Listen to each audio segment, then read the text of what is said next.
मंत्र वही जो गुरु देता है, ध्यान रखना।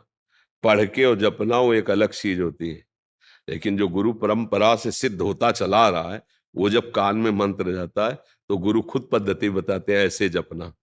शास्त्रीय पद्धति से ऐसे लेके सिद्ध करना बहुत कठिन बात है।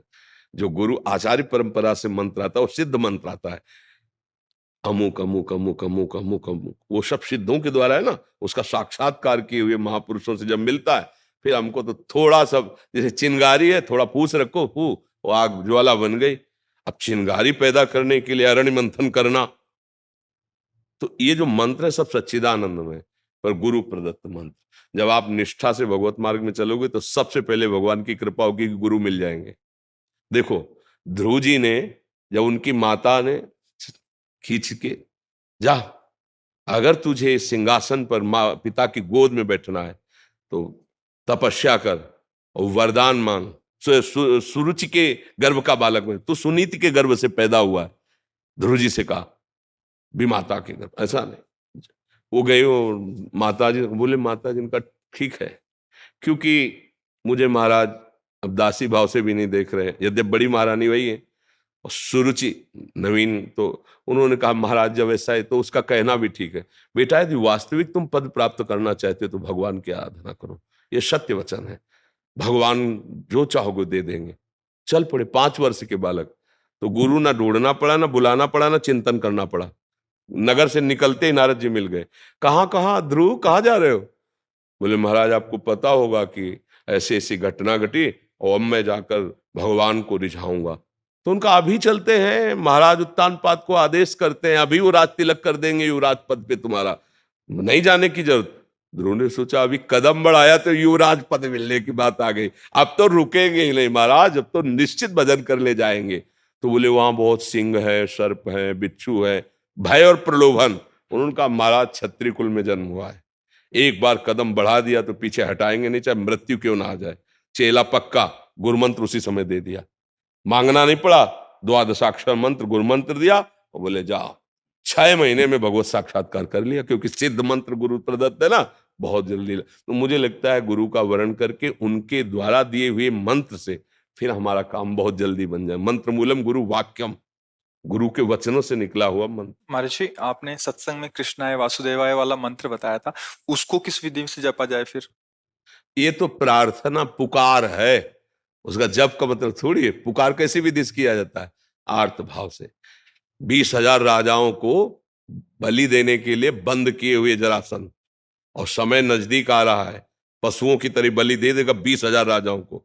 अब उनको एक ही बात केवल पता है कि भगवान बचा सकते हैं, तो किसी एक आदमी को सबने प्रार्थना करके कहा, द्वारिका में जाके एक बार भगवान से मेरी प्रार्थना कर दो। और वो आर्त भाव से सब यही पुकार रहे हैं, कृष्णाय वासुदेवाय हरये परमात्मने प्रणत क्लेश नाशाय। इसमें प्रधानता हृदय के आर्त भाव की, हे नाथ, हे कृष्ण, हे करुणामय, आप अपने शरणागतों के दुख को निवारण। भगवान गए,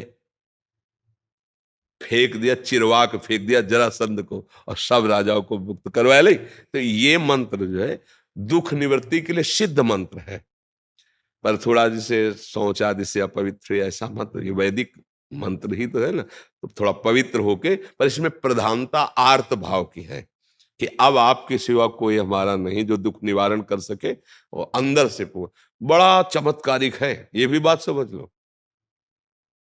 कृष्णाय वासुदेवाय हरे परमात्मने प्रणत क्लेश नाशाय, ये सिद्ध मंत्र है। ये भागवत का निरंतर भगवान का स्मरण करो तो दुख निवृत्ति के लिए याचना नहीं करनी पड़ेगी।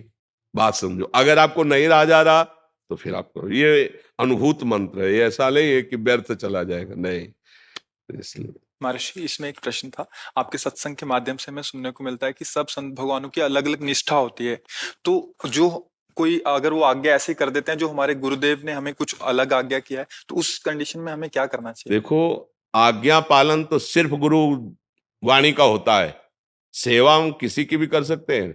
संत के आगे में जरूरत पड़ी तो पशु पक्षी की भी सेवा कर देंगे, जरूरत पड़ी तो किसी, इसका मतलब सेवा कर दिया तो उसके अधीन थोड़ी हो गए, उसकी आज्ञा का पालन थोड़ी करेंगे, समझ रहे हो ना। आज्ञा का पालन तो सिर्फ गुरुवाणी का, जो गुरु के श्रीमुख से वचन निकले बस वो गुरु वाणी का हम पालन करें, उन्होंने कहा संत समागम करो, साधु सेवा करो, तो कर रहे हैं। लेकिन वो हमें आज्ञा करे तो हम उसके लिए दस्तखत लेंगे गुरुवाणी से। अगर गुरु की आज्ञा है और आपकी बात मिलती है गुरुवाणी से तो हम मान लेंगे, नहीं तो आप बोलते रहिए, हमने सुन लिया, प्रणाम कर दिया, चल दिए, हम उसको स्वीकार थोड़ी करेंगे। समझ रहे हो ना? आज्ञा पालन तो सिर्फ वही है अपने गुरुदेव की वाणी में। उन्होंने आज्ञा करी संत सेवा, तो हम आपके कपड़े धो देंगे, भोजन पवा देंगे, जो जैसा कर देंगे। और अगर संत है तो चाहे जिस निष्ठा का हो, तुम्हारे अंदर भाव वही प्रकट होगा जो गुरुवाणी में लिखा है।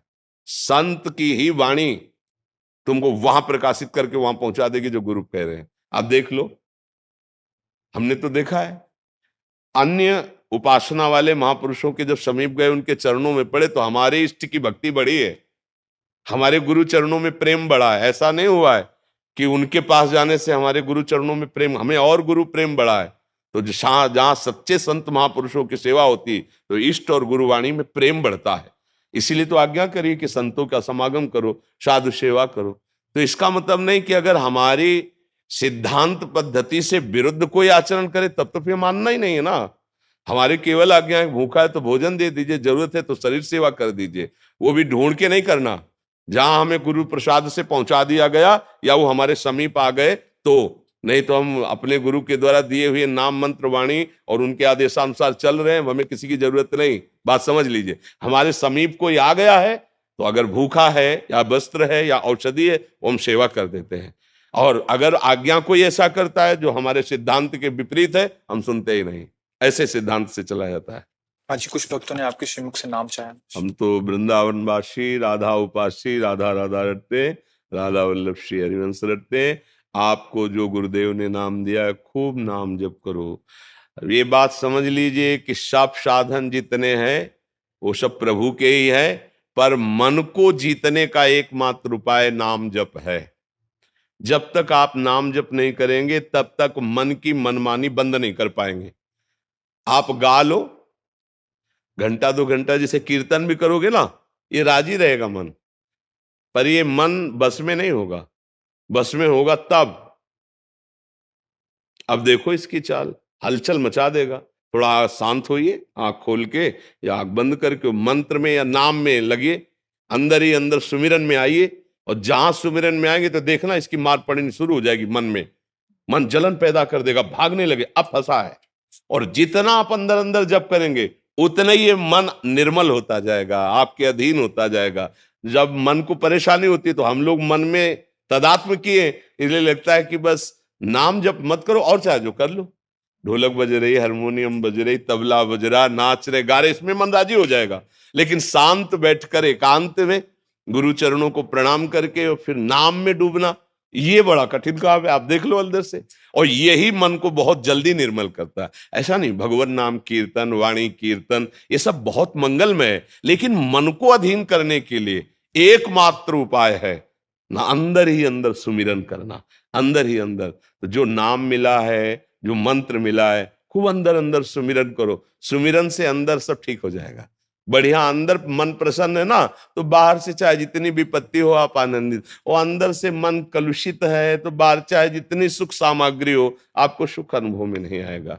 खूब सुमिरन करो, नाम सुमिरन करो जो गुरुदेव ने दिया है। हम तो वृंदावन वासी, हम तो राधा राधा राधा राधा रटते, राधा वल्लभ श्री हरिवंश रटते। आप लोग देख